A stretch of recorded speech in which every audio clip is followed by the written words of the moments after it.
Shalom Bapak Ibu yang kekasih di dalam Tuhan. Kiranya kasih setia dari Kristus Yesus menjadi satu kekuatan bagi kita menghadapi pandemi COVID-19 ini yang belum tahu sampai kapan ujungnya. Tapi percayalah, Yesus akan menyertai kita menjadi pembela bagi kita. Pembacaan firman Tuhan hari ini terambil dalam Injil Markus pasal yang ke-14 ayat yang ke-54. Dan Petrus mengikuti dia dari jauh sampai ke dalam halaman imam besar. Dan di sana ia duduk di antara pengawal-pengawal sambil berdiam dekat api.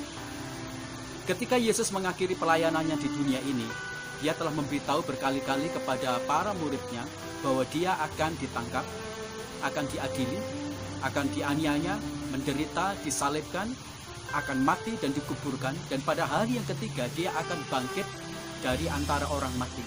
Dan bukan tentang kematian dia saja atau penderitaan dia saja Yesus bicara, tapi dia bicara juga bahwa para murid akan tergoncang gara-gara penangkapan Yesus itu.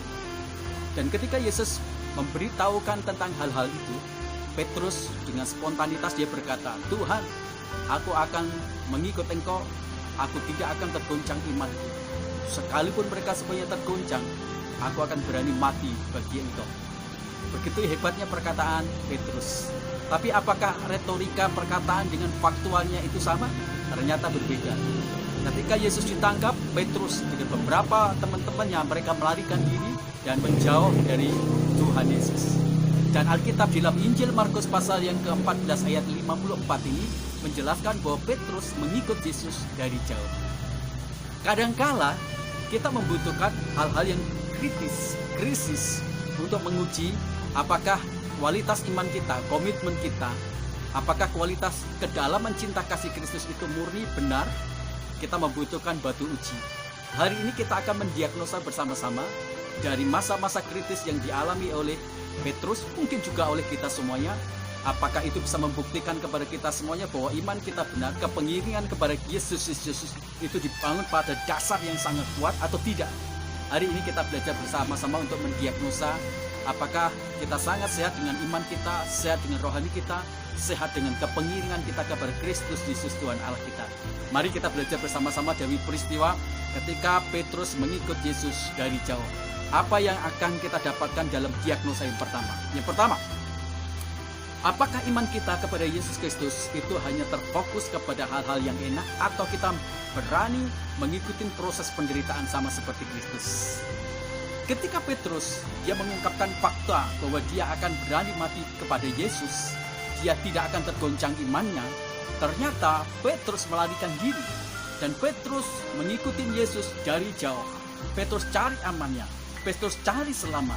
Petrus tidak mau terkena imbas dari penangkapan Yesus. Petrus tidak mau dijadikan tersangka baru lagi. Itu yang terjadi kepada Petrus. Jadi mengapa Petrus itu lari dan kemudian mengikut Yesus dari jauh? Karena dia cari amannya, dia cari selamat. Bukankah kita juga seperti itu? Kita berpikir bahwa kita mencari Yesus karena kita cari enaknya saja. Kita tidak mau sesuatu yang menderita. Ketika kita mengikut Yesus cari enaknya, sebenarnya kita adalah orang-orang gampang. Ada beberapa pendeta-pendeta yang berkata, kalau kita percaya kepada Yesus, kita tidak akan terkena penyakit, kita akan sukses, kita akan berhasil, kita akan diberkati, kita akan sehat. Pendeta-pendeta ini mengajarkan sesuatu yang sifatnya sempalan, sesuatu kebenaran yang salah. Itu sebabnya saya ingin ingatkan kepada kita semuanya. Apakah kerangka iman kita dibangun didasarkan segala sesuatu yang cuma cari enaknya, atau kita mau ikut sebuah proses yang membuat kita menjadi berkualitas, dewasa? Kalau kita mengikut Kristus hanya cari enaknya, maka kita adalah orang gampangan. Maka kita adalah orang Kristen yang tidak memiliki kualitas. Kita tidak memiliki bobot. Kita tidak memiliki kelas yang sangat tinggi. Ingat Ayub. Ketika Ayub mengikut Yesus, apa yang terjadi? Hidupnya bukan jadi lebih enak. Satu saat dalam satu hari semuanya habis. Anaknya mati, harta bendanya habis. Dia sakit. Istrinya berkata, "Sumpahin Tuhan Allahmu, tinggalin dia." Dan Ayub berkata demikian. Apakah kita hanya mau cari enaknya saja ikut Tuhan? Sementara hal yang tidak enak kita tidak mau. Nah, ini adalah orang yang tahu bahwa mengikut Yesus, iman kepada Tuhan itu bukan didasarkan kepada cari enaknya saja, tetapi kepada sesuatu yang memiliki nilai lebih tinggi. Apa itu? proses pembentukan diri kita menjadi berkualitas, yaitu kita beriman kepada Kristus Yesus bukan didasarkan pada fakta-fakta cari enaknya, tapi kita mau ikut dalam proses yang membuat kita dewasa, membuat kita tangguh, membuat kita berdiri teguh luar biasa. Saya jadi ingat satu peristiwa ketika ada seorang yang sedang mengamati kupu-kupu yang mau keluar dari kepompongnya. Diamati 1 menit, 2 menit, sampai 10 menit, 15 menit. Dia mengamati itu dengan cukup kesal karena begitu lambat proses itu. Dan sepertinya menyakitkan sekali bagi kupu-kupu itu. Akhirnya dia masuk ke dalam rumah, dia ambil gunting, dia potong kepompong itu. Dan kupu-kupu itu memang keluar dengan cukup mudah. Tapi apa yang terjadi? Apa yang dibuatnya dengan cara mempermudah proses perjuangan dari kupu-kupu untuk keluar dari kepompong itu yang bikin fatal. Kupu-kupu itu memang lebih mudah untuk keluar, tapi kupu-kupu itu tidak bisa terbang. Karena dengan cara dia berjuang untuk bisa keluar dari kepompong, zat yang membuat adrenalin atau bagian dalam sayap kupu-kupu itu kuat bisa terbang, itu tidak berfungsi. Dan akhirnya tidak berapa lama kemudian kupu-kupu itu mati. Jadi diagnosa imannya. Apakah kau ikut Yesus karena cari enaknya? Kau cari berkatnya? Kau cari sehat? Kau cari keberhasilan? Atau engkau cari Yesusnya? Jikalau kau cari Yesusnya, maka apa yang dialami oleh Kristus Yesus dalam penderitaanmu, dalam penderitaannya, kita juga akan mau terima. Pastikan bahwa imanmu didasarkan kepada kebenaran proses yang diikuti sama seperti Kristus. Yaitu proses apa? Membentuk kita menjadi pribadi yang tangguh. Dengan apa? Masalah.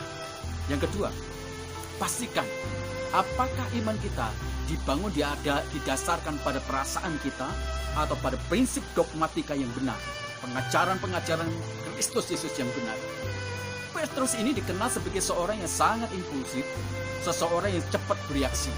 Ketika Yesus Kristus dia berbicara, maka dia langsung bereaksi. Dia cenderung berkata-kata lebih dahulu tanpa dia berpikir.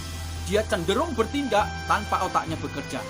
Itu sebabnya orang-orang yang berkata tanpa dipikirkan lebih dulu, cenderung bertindak tanpa direnungkan lebih dulu dengan otak yang bening dan jelas, orang itu lebih banyak menghadapi masalah.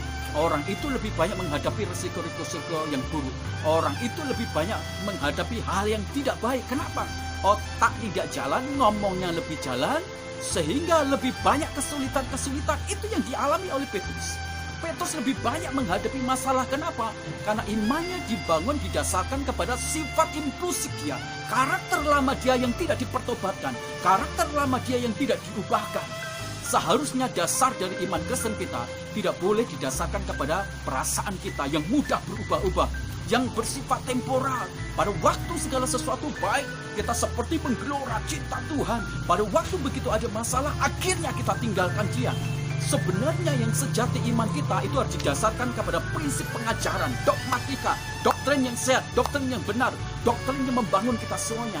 Jikalau kita kuat dengan doktrin dan dogma kita tidak akan dapat digoncangkan.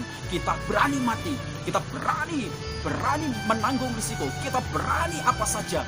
Tapi karena kita menjadi Kristen yang tidak mau kebentuk, cari enaknya, yang hanya mengikuti perasaan, akhirnya jadilah kita orang-orang Kristen yang tidak berkembang secara kualitas. Kita hanya menjadi orang Kristen yang mudah terpengaruh. Kita menjadi orang Kristen yang pada waktu segala sesuatu baik, kita menggebu-gebu, tapi tidak berapa lama kemudian kita tinggalkan Tuhan, kita tinggalkan pelayanan, kita tinggalkan gereja, kita tinggalkan persekutuan. Kenapa? Karena perasaan kita labil, karena perasaan kita tidak baik. Itu yang seringkali terjadi ketika kita mengikut Tuhan didasarkan kepada perasaan, bukan didasarkan pada pengajaran-pengajaran yang baik, yang benar dalam hidup kita semuanya. Dan yang ketiga, ketika kita belajar di Petrus tentang bagaimana dia mengikut Yesus dari jauh, maka itu mendiagnosa apakah iman kita itu dibangun didasarkan pengenalan yang benar atau hanya pengenalan yang sifatnya secara umum. Seringkali kita banyak berbicara tentang Tuhan. Ketika kita berbicara tentang Tuhan lebih banyak, itu tidak menandakan bahwa kita memiliki tingkat kedekatan dengan Tuhan. Tetapi kita sedikit berbicara dengan Tuhan. Kita cenderung berbicara tentang Tuhan, berbicara tentang kuasanya, berbicara tentang keajaibannya, hanya bicara tentang Tuhan. Tapi kita tidak pernah berbicara dengan Tuhan. Berbicara tentang Tuhan itu berbeda dengan bicara dengan Tuhan. Ada begitu banyak orang-orang Kristen itu seperti Petrus. Dia bicara tentang Tuhan, berbicara tentang Tuhan, tapi tidak memiliki hubungan, tidak memiliki kedekatan, tidak memiliki relationship, tidak memiliki pengenalan yang dalam dengan Kristus. Jika kita mengikut seseorang, mengenal seseorang dari jauh, Anda tidak akan mengenal dia dengan dalam. Orang yang jauh relasinya juga kemudian tidak akan dekat.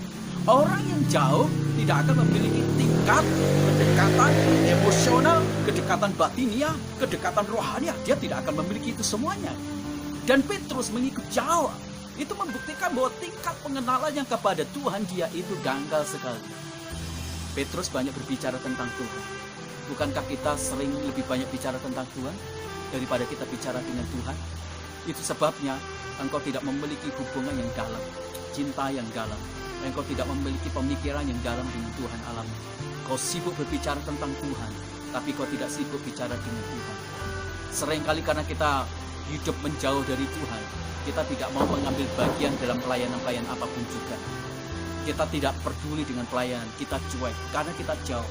Orang yang tidak memiliki tingkat kedekatan dengan gereja, kedekatan dengan pelayanan, kedekatan dengan seorang gembala, mereka akan cenderung menjadi cuek. Kenapa? Karena ke gereja, ikut terlibat dalam pelayanan, itu akan bersinggungan dengan masalah dengan orang lain. Kita tidak mau. Karena itu cukup membuat kita katakan, udah saya nggak mau ribet dengan orang. Padahal, dengan dekat dengan orang lain, kita dibentuk karakter kita. Besi menajamkan besi, manusia menajamkan manusia. Kita seringkali tidak mau ribet, menjauh dari gereja. Kenapa? Karena kita ribet, tidak mau tercuek. Kita tidak mau dilibatkan dengan tugas dan tanggung jawab. Itu sebabnya kita menjauh. Saya ingin ingatkan pada kita semuanya, supaya kita menyadari, rasa takut itu ada dua hal. Seringkali kalau kita menjauh dari Tuhan, kadang-kadang sering disebabkan oleh rasa takut. Tapi ingat baik-baik, ada rasa takut yang harus diresponi dua hal. Kalau Bapak Ibu bertemu dengan singa, rasa takut itu yang harus membawa Bapak Ibu menjauh dari singa itu. Tapi kalau Bapak Ibu punya rasa takut kepada Tuhan, harusnya itu mendekat kepada Tuhan. Makin Bapak Ibu mengenal Tuhan. Saya berharap supaya kebenaran firman Tuhan hari ini membuat Bapak Ibu semuanya bisa mendiagnosa seberapa jauh Bapak Ibu mencintai Tuhan, mengasihi Tuhan, mengenal Tuhan, berkomitmen kepada Tuhan. Kiranya firman Tuhan ini meneguhkan Bapak Ibu supaya hari-hari kita dibangun bukan kita jadi jauh dari Tuhan, mengikut makin dekat dengan Tuhan. Hari-hari ini orang ditakutkan dengan virus COVID-19, itu berhubungan dengan nubuatan tentang 66, dan begitu banyak orang jadi takut. Karena mereka takut, justru mereka meninggalkan Tuhan, jauh dari Tuhan. Kalau kita merasa takut, mari kita mendekat sama Tuhan. Kalau kau takut sama Tuhan, makin mendekat sama Tuhan, supaya kita tidak menjadi seperti Kristus. Mari diagnosa, di mana posisi imanmu, di mana posisi hatimu, di mana posisi kasihmu, di mana posisi komitmenmu kepada Kristus Yesus Tuhan dan pengabdian. Kiranya Tuhan memberkati kita. Saya ingin berdoa buat Bapak Ibu yang sedang bergumul. Bapak di dalam surga, terima kasih untuk firman-Mu. Hari ini kami berdoa buat keluarga-keluarga kami, saudara-saudara kami, mitra-mitra kami yang bergumul dengan masalah-masalah ekonomi dan perusahaan mereka, pabrik mereka, bisnis mereka yang hari ini terimbas oleh COVID-19. Tuhan memberkati, berikan cara-cara dan terobosan yang baru dengan hikmat yang baru sehingga mereka bisa mengurai masalah ini. Dan jikalau Tuhan mengizinkan mereka untuk membuat perusahaan-perusahaan yang baru dengan cara-cara yang baru, Tuhan memberikan hikmat dan Tuhan menyediakan segala sarana-saranya. Tuhan memberkati saudara-saudara yang kami yang sakit.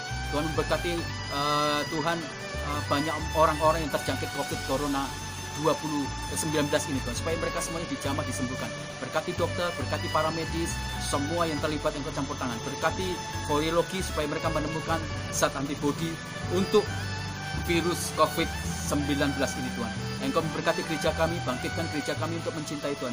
Berkati presiden kami, hikmat marifat untuk bisa mengurai dan memberikan kebijakan-kebijakan yang luar biasa. Berkati negara kami, berkati bangsa kami. Anugerah dari Kristus Yesus Tuhan menyertai bangsa kami. Berkati kota kami. Terima kasih. Dalam nama Tuhan Yesus Kristus kami berdoa. Haleluya. Amin. Tuhan memberkati Bapak Ibu semuanya. Amin.